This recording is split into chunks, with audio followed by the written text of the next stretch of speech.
Hello, आप सभी को हमारी चैनल पर स्वागत है। आज की कहानी है भगवान और भक्त की सच्ची कहानी। ये कहानी आप लोग को ज़रूर सुननी और पढ़नी चाहिए। बहुत ही अच्छी कहानी है। एक बार एक राजा ने भगवान कृष्ण का मंदिर बनवाया और उसमें पूजा पाठ करने के लिए एक पुजारी को लगा दिया।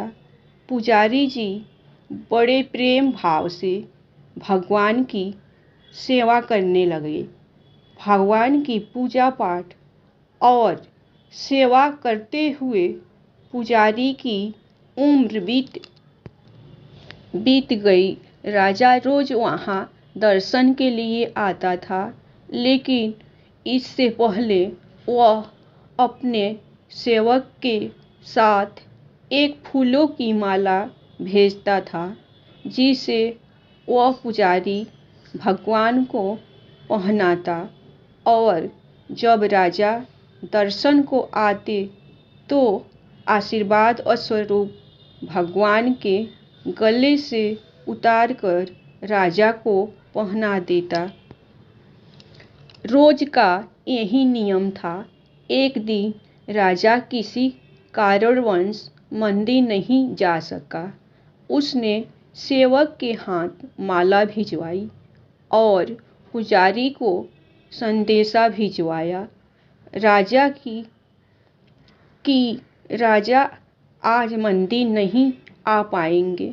सेवक माला देकर और संदेशा कहकर चला गया। पुजारी ने भगवान को माला पहना दी।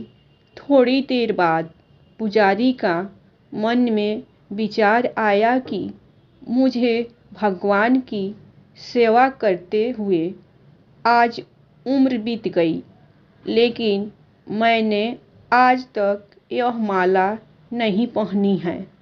सांसों का क्या भरोसा कब रूठ जाए।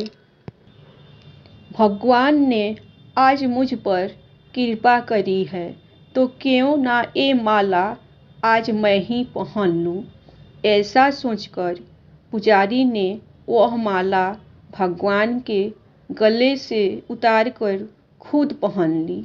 लेकिन यह क्या, बाहर से सेवक ने आवाज़ दी कि राजा की सवारी मंदिर पहुंचने वाली है। अचानक सेवक की आवाज़ सुनकर और राजा के ऐसे अचानक आ जाने से पुजारी जी घबरा गए कि कहीं राजा ने मुझे माला पहने देख ली तो क्रोधित होंगे और मुझे दंड देंगे। ऐसा सोचकर पुजारी जी ने वह माला अपने गले से निकालकर भगवान को फिर से पहना दी। और जब राजा मंदिर में आए तो वही माला भगवान के गले से निकालकर राजा को पहना दी।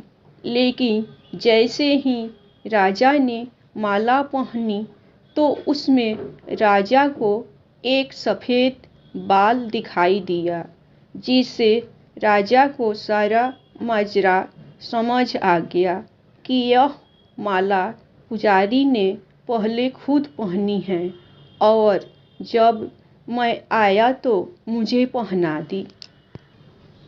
पुजारी ने छल किया है, यह सोचकर राजा को गुस्सा आया।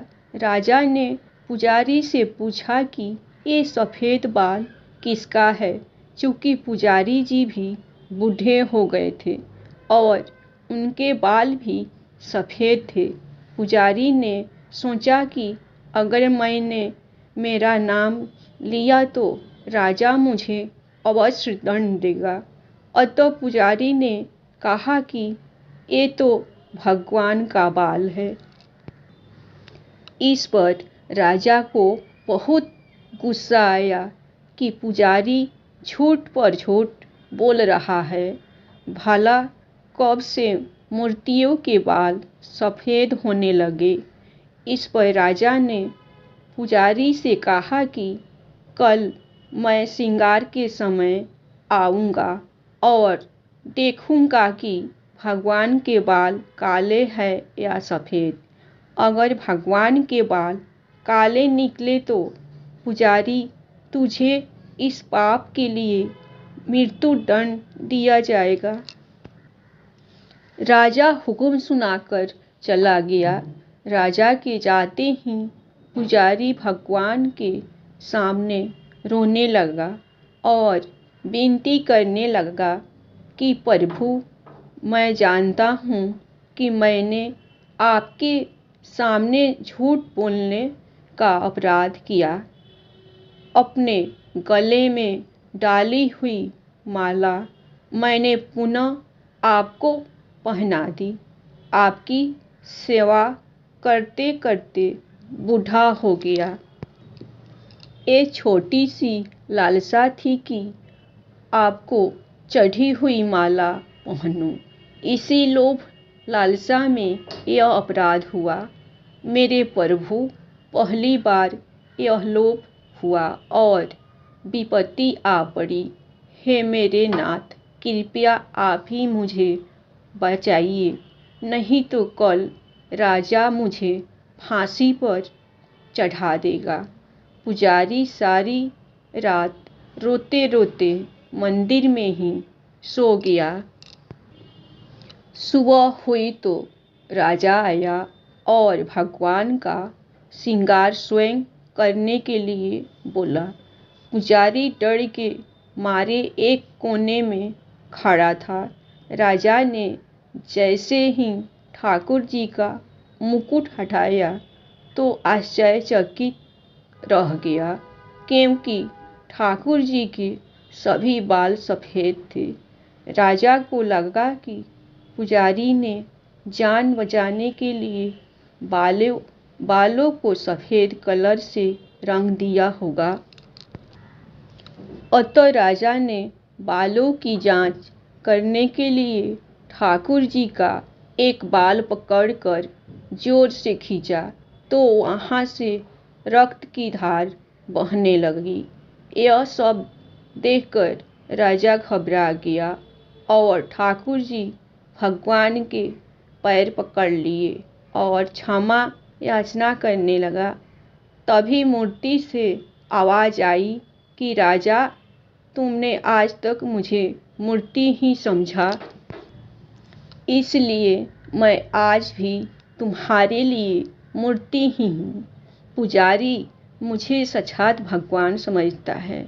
उसकी सदा की लाज रखने के लिए और तुझे समझाने के लिए मुझे अपने बाल सफ़ेद करने पड़े और रक्त की धार बहानी पड़ी।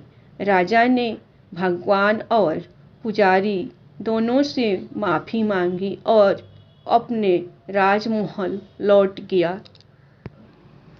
इस कहानी से हमें यह सीख मिलती है, अगर मान लिया तो भगवान और ना मानो तो पसाड़ पत्थर।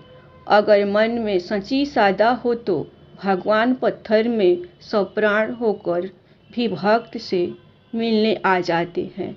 आशा करता हूँ कि आपको एक खूबसूरत कहानी, सच्ची भक्ति की कहानी बहुत पसंद आई होगी। धन्यवाद। आप लोगों को हमारी कहानियाँ पसंद आए तो आप लोग मेरे चैनल को सब्सक्राइब कीजिए, लाइक कीजिए और अपना ख्याल रखिए। बड़ों को चरण स्पर्श और छोटों को ढेर सारी प्यार।